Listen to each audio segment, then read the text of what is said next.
உதயநிதி அவர்களை கைது பண்ணுறாங்க. தஞ்சையில் வந்து விவசாயிகள் போராட்டத்தின் போது அவர் பேசிய ஒரு ஆபாச கருத்துக்காக. இவரை போல ஒரு எதிர்க்கட்சி தலைவர் என்கின்ற நிலையில் உள்ளவர் பேசலாமா என்பது கேள்வியாக எழும்பியிருக்கிறது.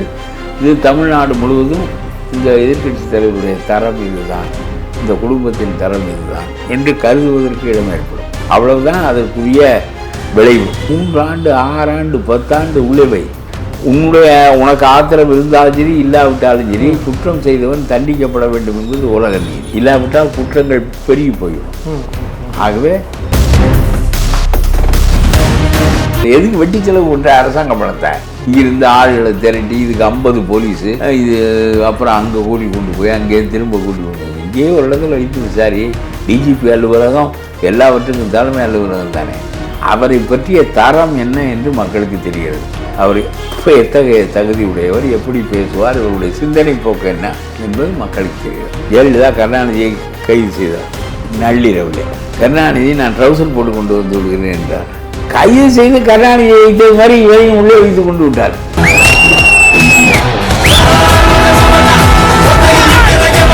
இதை அப்படியே விட்டிருந்தால்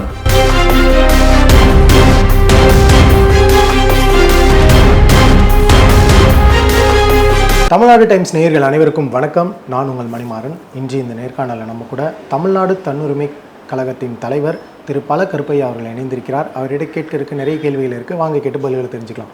சார் வணக்கம். சார், இன்று காலையில் உதயநிதி அவர்களை கைது பண்ணுறாங்க. தஞ்சையில் வந்து விவசாயிகள் போராட்டத்தின் போது அவர் பேசிய ஒரு ஆபாச கருத்துக்காக. ஆனால் கைது பண்ணதுமே தஞ்சைக்கு கூட்டிகிட்டு போகிறாங்க. போகும்போதே வந்து நீதிமன்றத்தில் வந்து திமுக முறையிடுறாங்க. இன்றைக்கே விடுதலை செய்யணும் நீதிமன்றம் வந்து ஒரு உத்தரவு ஒன்று கொடுக்குது. இதை எப்படி சார் பார்க்குறீங்க நீங்கள்? ஆனால் பெரிய ஒரு குற்றச்செயலினுடைய அடிப்படையில் கைது செய்தால் அந்த குற்றம் இருக்கும். ஒன்றுமில்லை, அவர் ஒரு ஒரு ஒரு சொல்லை பயன்படுத்துகிறார், அதுக்கு இரட்டை பொருள் இருக்கிறது. ஆகவே ஆபாசமாக இவரை போல ஒரு எதிர்க்கட்சி தலைவர் என்கின்ற நிலையில் உள்ளவர் பேசலாமா என்பது கேள்வியாக எழும்பியிருக்கிறது. இது தமிழ்நாடு முழுவதும் இந்த எதிர்க்கட்சி தலைவருடைய தரம் இதுதான், இந்த குடும்பத்தின் தரம் இதுதான் என்று கருதுவதற்கு இடம் ஏற்படும். அவ்வளவுதான் அதற்குரிய விளைவு. அதை போய் நான் கைது செய்கிறேன், நீ இப்படி பேசிவிட்டாய் இது என்று சொல்லி நீ தொடங்கினால் அது ஒரு பெரிய குற்றச்செயல் இல்லை. அவர் என்ன சொல்லுவார் என்றால், இதற்கு இன்னொரு பொருள் இருப்பதே எனக்கு தெரியாது என்று சொல்லுவார். நீ என்ன சொல்லுவாய்? கண்ணீர் என்ற சொல்ல எனக்கு தெரியும், இதற்கு வேறொரு பொருள் நீங்கள் கற்பிப்பீர்களே, ஆனால் அந்த பொருள் எனக்கு தெரியாது. அப்படி பொருள் வைத்திருக்கிறீர்கள் பொருள் இருக்கிறது என்று நம் மீது திருப்புவார். நீதிமன்றத்திலேயே எங்கே பேசினாலும் திருப்புவார். நீதிமன்றத்துக்கு மட்டும் எப்படி தெரியும்? அது நீதிமன்றத்திற்கும் அது ஆபாசம் என்று தெரியுமே தவிர, நீதிமன்றத்தில் இவர் எனக்கு தெரியாது என்று சொன்னால் இல்லை உனக்கு தெரியும் என்று எப்படி சொல்ல முடியும்? அதனால் இது ஒரு வழக்கல்லாத வழக்கு. இதை போய் பெரிதாக ஆக்கி கொண்டு இந்த அரசு அவரை எப்படியாவது இவர்களை கைது செய்ய வேண்டும், அசிங்கப்படுத்த வேண்டும் என்று இந்த அரசியல் நினைக்கிறார்கள். அதற்கு 1000 வழக்குகள் இருக்கின்றன. மொத்த மந்திரி சபையையும் கொண்டு போய் புழலிலே வைக்கிற அளவுக்கு அவர்கள் குற்றங்கள் செய்திருக்கிறார்கள். நேரு ஆகட்டும், துரைமுருகன் ஆகட்டும், உதயநிதி ஆகட்டும், ஸ்டாலின் ஆகட்டும், யாராக இருந்தாலும் மொத்த மந்திரி சபையவே புழலிலே வைக்கலாம். அவ்வளவு குற்றங்கள் செய்திருக்கிறார்கள். கல்குவாரியிலும் சரி, சாலைகளை அளவு குறைத்து போட்டதிலும் சரி, ஆற்று மணலை அள்ளியதிலும் சரி, வனங்களை அழித்ததிலும் சரி, எல்லாவற்றிலும் கொஞ்சம் நெஞ்ச காலம் இல்லை, 50-60 ஆண்டு காலம் இந்த வேலையை செய்திருக்கிறார்கள். ஆகவே அதற்கான சான்றுகள் எல்லாம் இருக்கின்றன. அந்த சான்றுகளின் அடிப்படையில் வைத்து 3 ஆண்டு 6 ஆண்டு 10 ஆண்டு உள்ளவை. உன்னுடைய ஆத்திரத்தை தீர்த்துக்கொள்ள, அந்த ஆத்திரத்தை தீர்த்துக்கொள்வதில் ஒரு நியாயம் இருக்கிறது. அது உனக்கு ஆத்திரம் இருந்தாலும் சரி இல்லாவிட்டாலும் சரி குற்றம் செய்தவன் தண்டிக்கப்பட வேண்டும் என்பது உலக நீதி. இல்லாவிட்டால் குற்றங்கள் பெருகி போயிடும். ஆகவே அது வள்ளுவன் ரொம்ப அழகாக சொல்லுவான். அதாவது பைங்கூழ் களை கட்டு அதனோடு நேர் என்று சொல்லுவான். களையை அகற்றுவது என்பது பயிரை காப்பதற்காக. இந்த மாதிரி ஊழல்வாதிகளை எல்லாம் பிடித்து உள்ளே வைப்பது என்பது மக்களுக்கு நன்மைக்காக, மக்களின் நன்மைக்காக, அவர்களை காப்பதற்காக. ஆகவே இவர்களை உள்ளே வைப்பதுதான் உன்னுடைய நோக்கம் என்றால் ஏராளமான தடயங்கள் இருக்கின்றன. அதனுடைய அடிப்படையில் கைது செய். இப்போ நேருவின் மீதெல்லாம் கைது செய்ய விடாமல் அவர் தடுத்து கொண்டிருந்தார். அதே அடிப்படையில் கைது செய்து உள்ளே வைக்க வேண்டியதானே. மொத்த மந்திரி சபையும் உள்ளே வை. உனக்கும் ஆத்திரம் தீரும், நீதியும் பரிபாலிக்கப்பட்டதாக கருதப்படும்.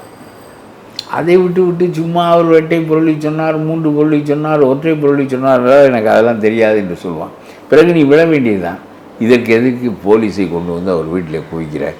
இதற்கு கட்சிக்காரனெல்லாம் சேர்ந்து இருக்க என்ன?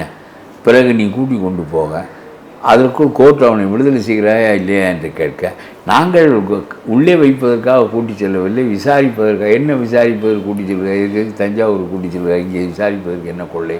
இல்லை, அதில் அவங்க என்ன குறிப்பிட்றாங்கன்னா, காலையில் காவல்துறையினர் போய் எதிர்க்கட்சித் தலைவர் உதயநிதியை கூப்பிடும்போதே உங்கள் மேலே ஒரு புகார் வந்திருக்கு, உங்களை விசாரிச்சுட்டு நாங்கள் அனுப்பிடுவோம் அப்படின்னு சொல்லுவான். உள்ள வைக்கிறது அப்படி பார்த்தா தஞ்சை போலீஸ் ஸ்டேஷன்ல தானே அவர் மேலே கம்ப்ளைண்ட் கூட்டிகிட்டு போகணும். அது அங்கே தான் கொண்டு போய் விசாரிக்கலாம், இங்கேயே வச்சு விசாரிக்கலாம். ஒரு எதிர்க்கட்சி தலைவர் எதுக்கு வெட்டி செலவு பண்ணுற அரசாங்க பணத்தை? இங்கிருந்து ஆளுகளை திரட்டி இதுக்கு 50 போலீஸு, இது அப்புறம் அங்கே கொண்டு போய் அங்கேயே திரும்ப கொண்டு வந்து இங்கேயே ஒரு இடத்துல வைத்து விசாரி. டிஜிபி அலுவலகம் எல்லாவற்றுக்கும் தலைமை அலுவலகம் தானே, இங்கே வைத்து விசாரித்தால் என்ன? தஞ்சாவூர் வழக்கை டிஜிபி அலுவலகத்தில் வைத்து விசாரித்தால் பெரிய குற்றமாகி விடுமா? வழக்கு பதிவு செய்வதென்றால் தஞ்சையில் பதிவு செய்ய வேண்டும், புரிகிறதா? அதனால் சும்மா எல்லாவற்றுக்கும் பதில் சொல்லுகிற முட்டாள்களுக்கு நம்ம பேசிக்கொண்டே இருந்தால் பேச்சு தான் வளருமே தவிர ஒரு பயனும் இல்லை. இப்பொழுது உன்னால் அதை நிறைவேற்றி கொள்ள முடிந்ததா? முடியவில்லை. எதற்கு இந்த செயலில் ஈடுபடுகிறாய்? வலுவான வழக்குகள் இருக்கின்றன, அதனுடைய அடிப்படையில் அவர்களை உள்ளே வைக்கலாம். அதன் மூலம் நீதி காப்பாற்றப்படும், மக்களுடைய வாழ்க்கை முறை காப்பாற்றப்படும். அதை ஏன் செய்யவில்லை? உன்னால் முடியாது. உன்னுடைய ஆட்சி ஒரு பொக்கை ஆட்சி. உனக்கு வலுவில்லை, மன வலுவில்லை, ஆத்திரம் மட்டும் இருக்கிறது. எதையாவது ஒன்றை செய்கிறாய், உனக்கு அந்த அந்த செய்தி நெருடலாக இருக்கிறது. அதை சொன்னால் எதற்கு வராத சினம் உனக்கு அதிலே வருகிறது. உடனே இதை செய்த திருச்சி சிவாவை கொண்டு போய் குண்டாசில் வைத்திருக்கிறாய். திருச்சி சூர்யாவா அந்த ஆழ்வு, அவர் பேர் சிவா மகன், அவரை கொண்டு போய் குண்டாசில் வைத்திருக்கிறார். குண்டாஸ் வைத்திருக்கிற நாடே காட்டுமிராண்டி நாடு என்று நான் சொல்லுகிறேன். இதை அனுமதிக்கிற சுப்ரீம் கோர்ட் கடமை தவறியது என்று நான் சொல்லுகிறேன். ஒரு மனிதன் தன்னுடைய வழக்கை தன் மீது குற்றம் சாட்டப்படுகின்ற போது தனக்காக வழக்காடி தன்னை மெய்ப்பித்து கொள்வதற்கு வாய்ப்பு கொடுக்காமல் அரசு நினைக்கிறது என்பதற்காக ஒருவனை கொண்டு போய் சிறையில் நேரடியாக வைத்து விடலாம் என்றால் அப்புறம் என்ன நீதிமன்றம்? இதுதானே பழைய மன்னன் செய்தான், அதைத்தான் நீங்களும் செய்கிறீர்கள். அவன் கொண்டு போய் அவரை வைத்து விட்டாய். உதயநிதியை வைத்து விட முடியுமா? அப்படி ஒன்றால் நீ திருச்சி சிவா விட்டு மகனை வைத்தாயே, அதுபோல் உதயநிதியை வைக்க முடியுமா? ஆனால் நீங்கள் குறிப்பிட்றதை பார்த்தா திருச்சி சூர்யா மேலே இந்த நடவடிக்கை எடுத்தீங்களே, உதயநிதி இந்த மாதிரி வைக்க முடியுமா அப்படின்ற கேள்வி கேட்குறோம். அதே சமயம் இந்த மாதிரியான ஆபாச வார்த்தையை பேசினா உதயநிதிக்கு நேர்ந்த கதி உங்களுக்கும் நேரும் அப்படின்றத மற்றவர்களுக்கு ஒரு பாடமாக இந்த அரசு கற்பனை நடத்த முடியாது. நான் தான் சொன்னேன், முதல்ல எனக்கு அப்படி ஒரு பொருள், 2வது பொருள் பேர் தெரியாது என்று சொல்லிவிடுவார். நீ என்ன எப்படி அந்த வழக்கை மெய்ப்பிப்பாய்? நான் கருதி சொல்லியது தண்ணீர் என்பது தண்ணீர் என்ற அடிப்படையில் தான் என்று சொல்லிவிடுவார். இதுக்கு எப்படி மெய்ப்பிப்பாய்? இது என்ன பெரிய கிரிமினல் குற்றம்? ஒரு மனிதனுடைய கழுத்து துண்டிக்கப்பட்டு விட்டது, ரத்தம் வடிந்து விட்டது, இதெல்லாம் சும்மா வெட்டி வேலை. அவரை பற்றிய தரம் என்ன என்று மக்களுக்கு தெரிகிறது. அவர் இப்போ எத்தகைய தகுதி உடையவர், எப்படி பேசுவார், இவருடைய சிந்தனை போக்கு என்ன என்பது மக்களுக்கு தெரியுது. அதற்காக அவங்க பேசிக்கிட்டே இருக்கும்போது நம்ம எந்த நடவடிக்கையும் எடுக்கல அப்படின்னா அது ஒரு இழுக்கா மாறும். என்ன இழுக்கு? அதை என்ன நடவடிக்கை ஒன்றால் எடுக்க முடியும்? ஒரு மனிதன் பேசுவதற்காக நடவடிக்கை எடுக்க முடியுமா? நீ அதுக்காக சட்டங்கள் இருக்கிறதா? நான் எத்தனை தடவை திருப்பி சொல்கிறேன், அவன் எனக்கு அப்படி ஒரு பொருள் இருப்பதே தெரியாது என்று சொல்வானதுக்கு என்ன பதில் சொல்வானே? அதனால இதெல்லாம் மெய்ப்பிக்க வேண்டிய ஒன்று. ஆகாததெல்லாம் புறக்கணித்து மக்களிடம் இவரை பற்றி ஒரு தோற்றம் ஏற்படும். மட்டமான ஆள், ஒரு எதிர்க்கட்சி தலைவராக இருக்கிறவர், துணை முதலமைச்சராக இருந்தவர் எப்படி பேசுகிறார் பாருங்கள். கேவலமாக, ரொம்ப அடிமட்டத்தில் 4ஆம் தர பேர் வழியை போல பேசுகிறார் என்ற கருத்து மக்களிடம் ஏற்படுவதுதான் அவருக்கு தண்டனை. அந்த தண்டனை விட பெரிய தண்டனை இல்லை நீ பிடிச்சிக்கின்னு வர்றது. பிடிச்சிக்கு வந்து வேனில் ஏற்றி அங்கே கூட்டின்னு போய் இங்கே கூட்டின்னு போய் கொண்டாந்து வீட்டில் வர்றதுக்கு இந்த வேலை கட்ட வேலையை அரசாங்க செலவு செய்வது என்பது முட்டாள்தனமான அரசு தான் செய்யும். இது ஒரு ஃபூலிஷ் கவர்மெண்ட். இது அதனால ஆகாத வேலை செய்கிறது. நியாயமாக உள்ளே வைக்க வேண்டும் என்றால் மொத்த மந்திரிசபையும் உள்ளே வைக்க வேண்டும், ஊழலின் அடிப்படையில் வைக்க வேண்டும், சான்றுகளின் அடிப்படையில் வைக்க வேண்டும். வைப்பது என்பது நாட்டுக்கு நல்லது. அதை செய்வதற்கு உனக்கு தெம்பில்லை. பேசுகிறாயே தவிர உனக்கு தெம்பில்லை. அதை விட்டு ஆகாததுக்கெல்லாம் போய் இந்த திருச்சி சிவாமகனை வைத்தது மாதிரி இவரையும் வைப்பதற்கு நீ நினைக்கிறாய் என்றால், திருச்சி சிவாமகன் கையாளுவதற்கு எளிதான ஆள். இவர் கையாளுவதற்கு எளிதான ஆள் இல்லை. இவருக்கு எதிர்க்கட்சி தலைவர் என்பது மந்திரி பதவிக்கு நிகரான பதவி அது. அவரை அவ்வளவு எளிதாக நீ கையாண்டு விடுவாயா? அவர் பின்னால் ஒரு கட்சி இருக்கிறது. சும்மா ஆகாத வேலை நீங்கள் பார்க்கிறீர்கள். உனக்கு ஜெயலலிதாவுக்கு இருக்கிற நெஞ்சு துணிவு இருக்க வேண்டும். ஜெயலலிதா கருணாநிதியை கைது செய்தார் நள்ளிரவில். கருணாநிதி நான் ட்ரௌசர் போட்டு கொண்டு வந்து விடுகிறேன் என்றார். விடவில்லை, கைது செய்து கொண்டு வந்து விட்டார்கள். ஒரு இடத்துல வைத்திருந்தார்கள். காலையிலே டிஆர் பாலு மத்திய மந்திரியாக இருக்கிறார். திமுக அப்பொழுது வாஜ்பாய் அரசில் மந்திரி சபையில் இடம்பெற்றிருந்தது. ஆகவே அவர்களெல்லாம் தலைவரை பார்ப்பதற்கு வந்தார்கள். கதவை திற என்றார்கள். தலைவரை பார்க்க வேண்டும் என்றார்கள். அதெல்லாம் நீ பார்க்க முடியாது, மனு போட்டு சிறையிலே பார்த்துக்கொள், அங்கே போய் வைக்கிறோம், அங்கே போய் வைக்க போகிறோம், அங்கே பார்த்துக்கொள் என்று சொல்லி அனுமதிக்க மறுத்து விட்டார்கள். உடனே விடுவாரா? நான் என்ன சாதாரண பாலுவா, மத்திய மந்திரி பாலு என்று சொல்லி காரை எடுத்து கொண்டு வந்து கேட்டை உடைத்து உள்ளே போனார். உடனே அவரை கைது செய்து விட்டார்கள். இதுவரையிலும் மத்திய மந்திரியை கைது செய்த ஒரே ஒரு ஆள் ஜெயலலிதா தான். அவரையும் இன்னொரு மத்திய மந்திரியை கைது செய்தார்கள். மத்திய மந்திரியை கைது செய்ய முடியுமா, அதுக்கு சட்டத்தில் இடம் இருக்கிறதா என்ற கேள்விகள் எல்லாம் எழுந்தன. அதுவும் மாநில காவல்துறை கைது செய்ய முடியுமா என்கின்ற கேள்விகள் எல்லாம் எழுந்தன. மாநில காவல்துறை குடியரசுத் தலைவர் நீங்களாக யாரை வேண்டுமானாலும் கைது செய்யலாம், குற்றம் என்று இருந்தால். அது ஒரிசா மந்திரி ஒரிசா போலீஸும் செய்யலாம், தமிழ்நாடு போலீஸும் செய்யலாம், அந்தமான் போலீஸும் செய்யலாம். ஏனென்றால் அவன் என்ன பதவி வகிக்கிறான் என்பது முக்கியமானதல்ல. நான் சொல்வது குடியரசுத் தலைவர் போன்றவர்கள் விலக்கு. கிரிமினல் குற்றத்தை கூட 6 மாதத்திற்கு முன்னால் சொல்லித்தான் நடவடிக்கை எடுக்க முடியும். சிவில் வழக்கு எடுக்கவே முடியாது. நீ ஒரு கடன் கொடுத்திருந்தா என்னுடைய குடியரசுத் தலைவருக்கு 10 லட்ச ரூபாய், அவர் பதவியை விட்டு இறங்குகிற வரையிலும் நீ அவர் மீது வழக்கு போட முடியாது. குடியரசுத் தலைவருக்கு மட்டும் அந்த பாதுகாப்பை வைத்திருக்கிறார்கள், மற்றவர்களுக்கு இல்லை. அதனாலே எதற்கு சொல்லுகிறேன் என்றால், மத்திய மந்திரி கைது செய்து விட்டார். கைது செய்த பிறகு கைது செய்து கருணாநிதியை வைத்தது மாதிரி இவரையும் உள்ளே வைத்து கொண்டு விட்டார். அலறி விட்டார் வாஜ்பாய். அவர் என்ன நினைத்தார், ஒரு மத்திய மந்திரியை இவ்வளவு சாதாரணமாக இந்த பெண்மணி கைது செய்து விட்டாரே, இதை பார்த்து இனிமேல் ஒவ்வொரு மாநில அரசும் மத்திய மந்திரிகளை கைது செய்வது என்ற நிலை ஏற்படுமானால் மத்திய மந்திரி எவனும் எந்த மாநிலத்துக்குமே போக மாட்டான். சட்ட ரீதியாக அவர்கள் செய்தது சரிதான். கதவை உடைத்திருக்கிறார். அவர் காரை விட்டு மோதி இருக்கிறார். அத்துமீறி ஒரு கைதியை பார்ப்பதற்கு நுழைந்திருக்கிறார். ஆகவே செய்த குற்றத்திற்கு தக்க அவர் கைது செய்யப்பட்டிருக்கிறார். சரியா? அதில் வாஜ்பாய் என்ன செய்தால், ஜெயலலிதாவிடம் பேசி அசிங்கமாக போய்விடும், மத்திய மந்திரியினுடைய மரியாதையே கெட்டு போய்விடும், அதற்கு பிறகு எந்த மந்திரியும் எந்த மாநிலத்திற்கும் போக பயப்படுவான், ஆகவே நீ விட்டுவிடு என்று சொன்ன பிறகு ஒரு பிரதம மந்திரி சொல்லுகிறாரே என்று அவர் விட்டு விட்டார். அவ்வளவு துணிவு உனக்கு இருக்க வேண்டும், அவ்வளவு பெரிய குற்றத்தை அவர் இழைத்திருக்க வேண்டும். நான் சொல்வது புரிகிறதா? டிஆர் பாலுவும் அவ்வளவு பெரிய குற்றத்தை இழைத்தார். ஜெயலலிதாவும் ஊக்கத்தோடு செயல்பட்டு மத்திய மந்திரியை பிடித்து உள்ளே வைத்தார். இவ்வளவுக்கு போவதற்கெல்லாம் அவர் ஷி வாஸ் த மேன் என்கிற கேபினெட். ஜெயலலிதா தான் அந்த அமைச்சரவையில் உள்ள ஒரே ஒரு ஆண்மகன். அவ்வளவு ஊக்கமும் துணிவும் இருக்கிறவர்கள் தான் அப்படி செயல்பட முடியும். நீ சும்மா போய் இல்லை நான் கொண்டாந்து விட்டுறேன்னு சொல்கிறதுக்கு எதுக்கு கைது செய்கிறேன்? கேவலம் அல்ல உனக்கு?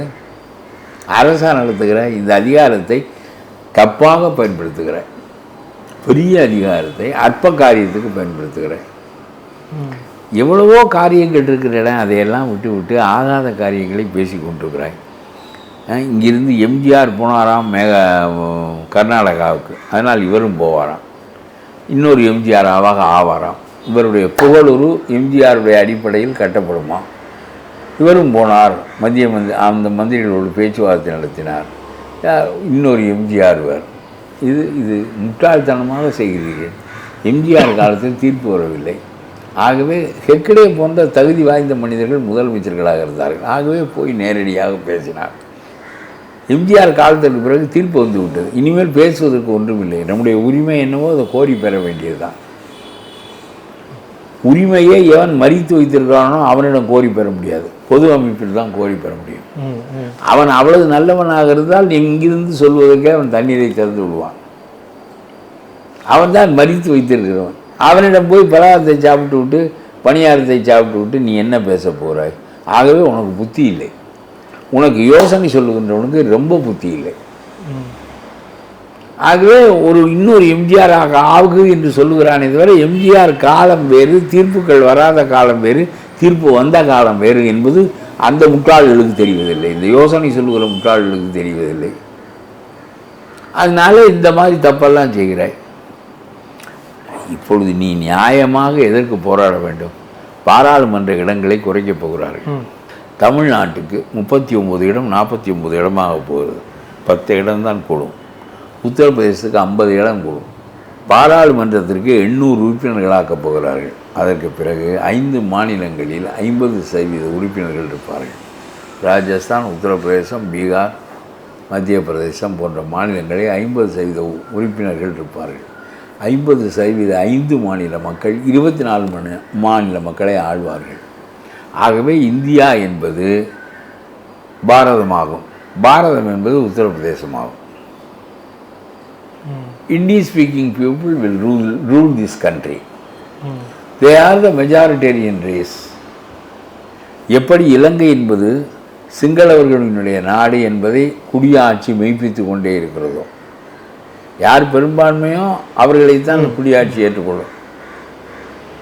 சிறுபான்மையான தமிழ் மக்களை ஏற்றுக்கொள்ளாதது போல இந்தியா ஈழத்தமிழர்களின் நிலையை நாம் அடைவோம். இந்தி பேசுகிற மக்கள் சிங்களவர்களின் நிலையை அடைவார்கள். இதை எதிர்த்து போராட வேண்டும். எதற்காக நீ 2011ஆம் ஆண்டு நிலையவே அப்படியே வை, இன்னொரு 25 ஆண்டுகளுக்கு தள்ளி போடு, பின்னால் பார்ப்போம், அரசியல் சாசனத்தின் அடிப்படையவே திருத்த வேண்டும், இப்படியெல்லாம் நீ செய்வதை நாங்கள் ஒப்புக்கொள்ள மாட்டோம் என்று போராடுவதற்கு பதிலாக ஒரு நாளும் நீ மோடியை எதிர்த்து பேசுவதில்லை. மோடியால் தீங்கு பெரிதாக வரும் என்றாலும் திமுக காரன் ஓட்டடிக்க போகிறான் என்று சொல்லுகிறார்கள். இதுவரையிலும் தமிழ் உரிமைக்காக பேசியவன், மோடியை எதிர்த்து பேசியவன், இப்பொழுது மோடிக்கு ஆதரவாக வாக்களித்து இந்த சட்டம் வருவதற்கு துணை புரிய போகிறார் என்று நான் சொல்லவில்லை, ராகுல் சொல்லுகிறார். ஸ்டாலின் ஒரு எட்டப்பர், இந்த கட்சி துரோகம் செய்ய போகிறது, தமிழ்நாட்டுக்கு வாக்களிக்க போகிறார்கள், தமிழ்நாட்டினுடைய தலையில் கொல்லி வைக்கப் போகிறது திமுக என்று ராகுல் காந்தி பேசுகிறார். அவர் ஒரு பொறுப்பற்றவர் என்று சொல்ல முடியாது. அந்த சமயத்தில் தமிழ் மக்களுக்கு நான் இருக்கிறேன், நான் பேசுகிறேன் அதை பற்றி என்று மோடியோடு மோதுவதற்கு பதிலாக வாயவே திறப்பதில்லை. வாயிலே என்ன புட்டா இருக்கிறது? நம்முடைய பெண்கள் கேட்பார்கள், வாயில் என்ன குளக்கட்டையாக இருக்குது, வாயை தொற என்பார்கள். வாயில் என்ன குளக்கட்டையாக இருக்குது? ஊமைத்துறையினுடைய ஆட்சி என்று உன்னுடைய ஆட்சியை சொல்லுகிறார்கள். உனக்கு புரியவில்லை, அதனால் பேச முடியவில்லை. எதிர்கட்சி தலைவரும் பார்த்து படிக்கிறவர், ஆளுங்கட்சி தலைவரும் பார்த்து படிக்கிறவர், 2 பேரும் ஒரே தரம். ஆகவே தமிழனுடைய உரிமைக்காக பேச வேண்டிய பொறுப்பில் இருந்து கொண்டு அதை பேசாமல் இருப்பது என்பது தமிழர்களுக்கு செய்கின்ற துரோகம். இதையெல்லாம் மடைமாற்றதுக்காகத்தான் இந்த கைது நடவடிக்கை நடந்திருக்குன்னு இன்னைக்கு இங்க பாருங்க, பெரிய மண்டைக்குள்ள பெரிய மண்டை கபாலத்தை பிளந்து பண்ண வேண்டிய மருத்துவம் இருக்குது. அதை விட்டு இதெல்லாம் மடைமாற்ற செய்து விடுவீர்களா? ஆனால் இன்னைக்கு ஒரே நாளில் ஹெட்லைன்ஸே மாறிடுச்சு இல்லையா? இல்லை, உன்னுடைய மடைமாற்ற வேலை உன்னை கேவலப்படுத்தி விட்டுருச்சு. நான் அவர்களை உள்ளே வைப்பதற்காக அழைத்து செல்லவில்லை என்று சொன்ன போதே நீ விழுந்து விட்டாய். இதை அப்படியே விட்டிருந்தால் எதிர்கட்சி தலைவருடைய யோக்கியதாம்சத்தை பாருங்கள், அந்த ஆள் பேசுகிற பேச்சை பாருங்கள். பெண்களும் ஆண்களும் பிள்ளைகளும் நிரம்பிய ஒரு பொது வழியில் பேசுகின்ற போது இவ்வளவு கேவலமாகவா பேசுவார்? இவருடைய மனம் இவ்வளவு அழுக்காக இருக்கிறது என்று மக்கள் நினைப்பார்கள், இப்பொழுதும் நினைப்பார்கள். அதுதான் அவருக்குரிய தண்டனை. அதை விட்டு நீ இங்கிருந்து வேனில் கூட்டிக் கொண்டு போய் திரும்ப கொண்டு வந்து விடுவது என்பது உன்னுடைய முட்டாள்தனமான ஆட்சி முறையை காட்டுகிறது. உனக்கு அதிகாரங்களை கையாள தெரியவில்லை என்பதை காட்டுகிறது. இன்று திமுக தரப்பில் வந்து ஒரு ப்ரெஸ் மீட் வைக்கிறாங்க ஐயா. அதில் என்ன சொல்கிறாரு அப்படின்னா, ஆர்எஸ் பாரதி அவர்கள், நாங்கள் எம்ஜிஆர், ஜெயலலிதா, எடப்பாடி அவர்களை பேசாததா இப்போ பேச நடந்துருச்சு, நாங்கள் என்னென்னமோ பேசியிருக்கோமேனு அவர் இந்த விஷயத்தை ரொம்ப நார்மலைஸ் பண்ணுறாரு. இது வந்து எப்பயும் நடக்கிறதுறான், ஆபாசமாக பேசுறது எப்பயும் நடக்கிறதுறான் அப்படிங்கிற மாதிரி அவர் பேசுகிறாரு இல்லையா? அப்போ அதற்கும் ஒரு நடவடிக்கை வேணும்ல. இதுக்கு என்ன நடவடிக்கை எடுக்க முடியும்? இல்லை, நான் வந்து ஆபாசமாக பேசுறத நார்மலைஸ் பேசுவதற்கு என்ன நடவடிக்கை எடுப்பது? அந்த ஆள் என்ன சொல்வார் என்றால், எனக்கு இப்படி இன்னொரு பொருள் இருப்பதே தெரியாது என்று சொல்லிவிடுவார். இதற்கு என்ன நடவடிக்கை எடுப்பாய்? இது நடவடிக்கைக்கு உட்பட்ட காரியம் இல்லை. மக்கள் உன்னை பற்றி இவ்வளவு அழுக்கான மனமுடையவராக இருக்கிறாரே என்று கருதுகிறார்களே, அதுதான் உனக்கு அளிக்கப்படுகின்ற தண்டனை. You lose your image. ரொம்ப கேவலமாக மக்கள் மத்தியில் நீ வருவாய். இது ஒரு அரசியல்வாதிக்கு மிகப்பெரிய இழப்பு. அதுதான் அவருக்கு அளிக்கப்படுகின்ற தண்டனையை தவிர, நீ இப்போ வேனில் கூட்டி கொண்டு போயிட்டு திருப்பி கூட்டியாந்து விட்டது தண்டனையா? இதற்கு ஆர்எஸ் பாரதி அதை பேசணும் இதை பேசினா என்ன பேசினா? அந்த ஆள் சும்மா என்னத்தையாவது உளர்றதுக்காக ஒரு ஆளை ஸ்போக்ஸ் பர்சன் வச்சுருக்காங்க. அவர் என்ன தெளிவோடு அவர் பேசுகிறார். எல்லாவற்றையும் திமுக செய்கின்ற எல்லா காரியங்களையும் நியாயப்படுத்துவதற்கு ஒரு உலர்கின்ற ஆள் ஒருவரை அவர்கள் நியமித்து வைத்திருக்கிறார்கள். வேறு என்ன அவர் அறிவாக பேசி இதை போய் அவில் ஹி ஜஸ்டிஃபை இட்? நான் கேட்கிறேன். இந்த அசிங்கம் பிடிச்ச பேச்சை எப்படி அவர் நியாயப்படுத்துவார்? ரெண்டாவது, மக்கள் நம்மை பற்றி மட்டமாக நினைப்பார்கள் என்ற சிந்தனையே இல்லை. உடனே ஆர்எஸ் பாரதி வந்து இதற்கு சமாதானம் சொல்லிவிட்டால் மக்கள் இவருடைய பேச்சை பற்றி கொண்டிருக்கிற கருத்தை மாற்றிக்கொள்வார்களா? ஒரு எதிர்கட்சி தலைவர் இவ்வளவு கேவலமாகவா பேசுவான் என்கின்ற கருத்து அவருடைய மனதில் ஓரமாக போய் உட்கார்ந்து விட்டது. அதுதான் நமக்கு தண்டனை. இதற்கு ஆர்எஸ் பாரதி சமாதானம் சொல்வதன் மூலம் அந்த அசிங்கம் மக்கள் மனதில் கருதி இருக்கின்ற அந்த கேவலமான இவரை பற்றிய சிந்தனை போகாது. உங்களுடைய நேரத்தை பயந்தமைக்கு ரொம்ப நன்றி.